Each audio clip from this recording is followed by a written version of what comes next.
Yo, what's up, Virgo? Welcome to your monthly forecast for the month of July 2016, Virgo.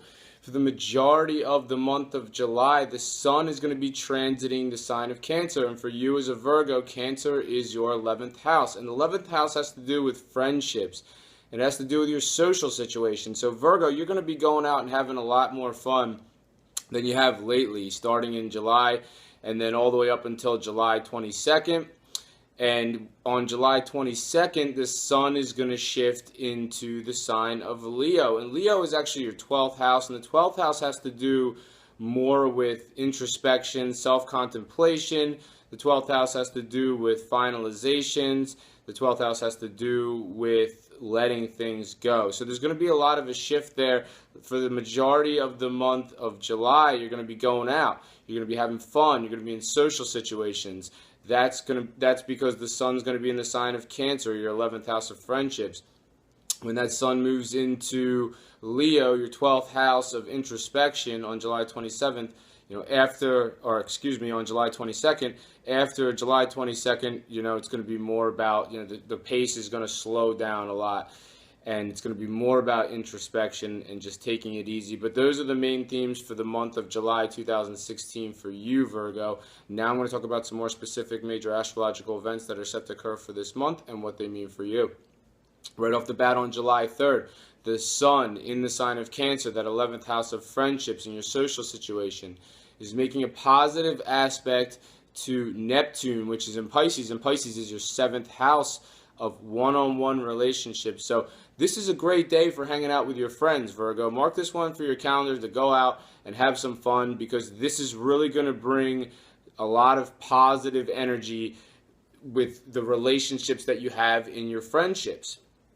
So it's a good day to go out and have fun. Go out and have fun on July 3rd. On July 4th, the new moon is in Cancer. And Cancer, once again, that 11th house of friendships and your social situation. So, new moons, they're like a trigger, and they set off all these new events in the 6 months that follow the new moon. All these new things start building regarding the area that they happen in. This new moon happens in your 11th house of friendships and your social situation. So following July 4th, for the 6 months that follow July 4th, new friendships could start to develop.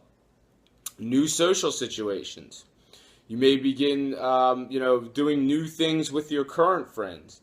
So look out for that after July 4th. On July 6th, Venus, the planet of love in Cancer, this area of your friendships and your social situation, is making a positive angle to Mars, the planet of passion and power. And that's in Scorpio. And Scorpio is your 3rd house of communication.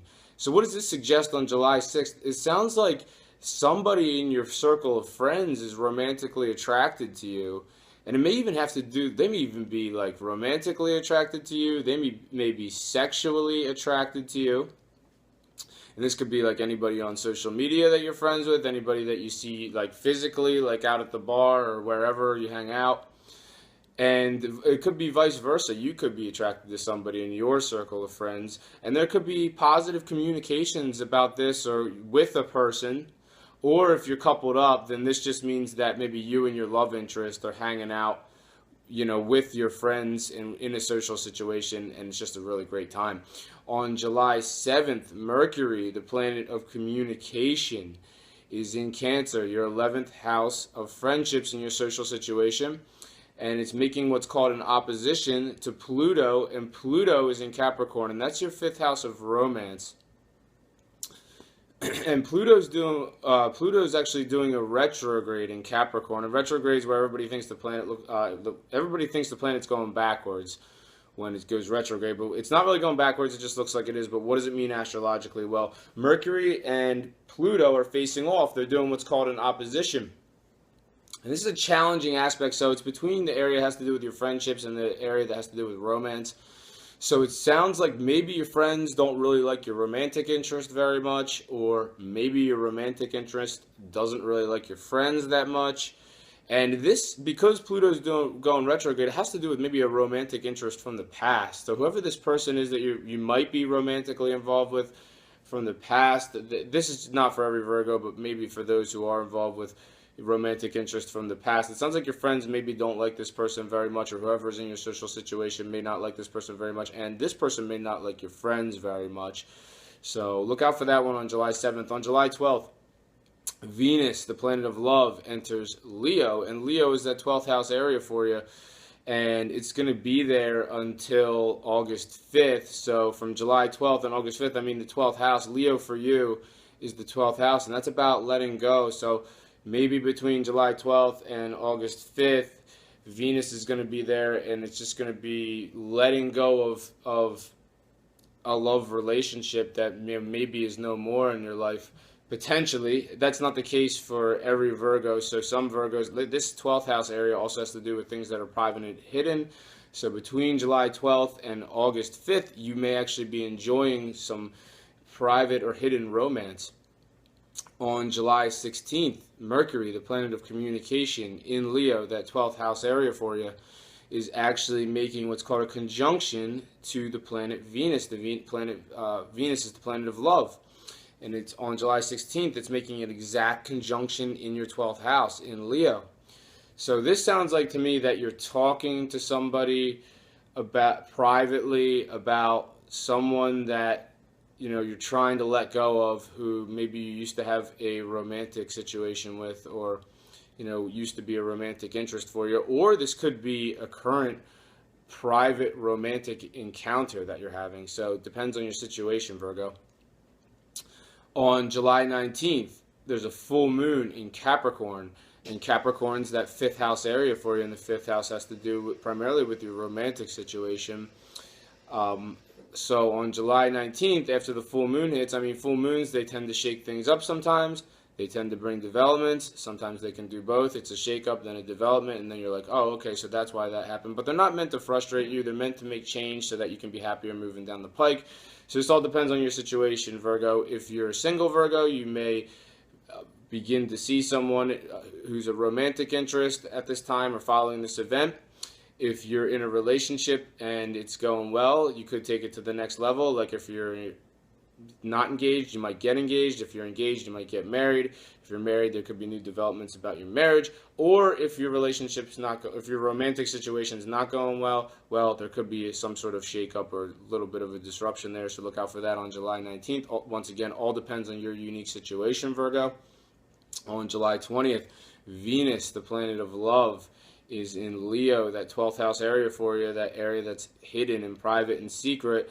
And it's making a positive angle to Saturn, which is in Sagittarius. And Sagittarius is your 4th house, and your 4th house has to do with your home and your family situation. So on July 20th, it sounds like you're enjoying a hidden or secret romantic encounter in your home.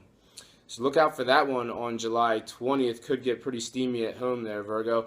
On July 27th, Mercury, the planet of communication, is in Leo, that 12th house area for you, and it's making a positive angle to Uranus, the planet of unexpected, and that's in the area that has to do, Uranus is in the area, is in Aries, and Aries is your 8th house, and your 8th house has to do with shared resources, has to do with shared finances, and it has to do with, also with your sex life. So you could look at this different ways. If you're on the end of a situation, maybe somebody who you used to be involved with or maybe somebody you used to share your resources with, share your finances with, used to be part of your sex life.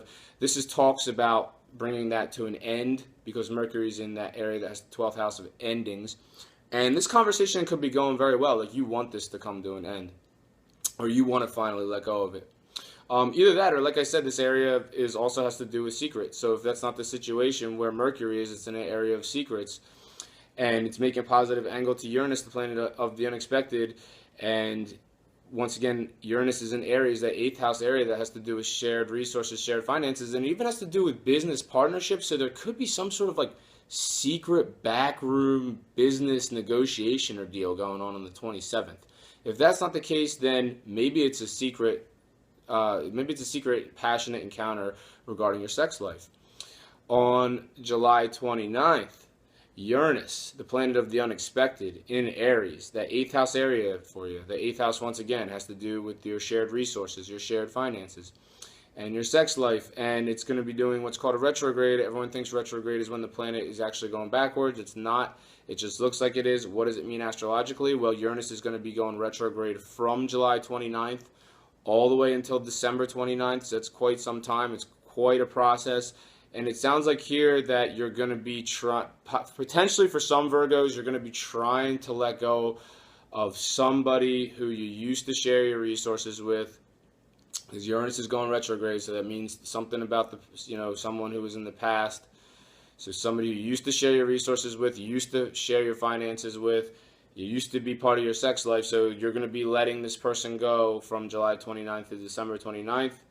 If that's not the case, then it's just going to basically be you shaking off old processes and old outdated thoughts and ideas that you've had, throughout your life regarding shared resources, regarding shared finances, regarding your sex life. And what this is going to do is this is going to make room for new processes to come in regarding these areas of your life after December 29th. So look out for that one. But I think that's all I have for you this month, Virgo. Thank you very much for watching this video. If you've enjoyed it, make sure to subscribe, share, and like. I'm also on Instagram as Gregory Furlan Official, so make sure to follow me there. I'm on Facebook as Gregory Furlan, so feel free to give a like. Thank you very much for watching this video, and have a great month.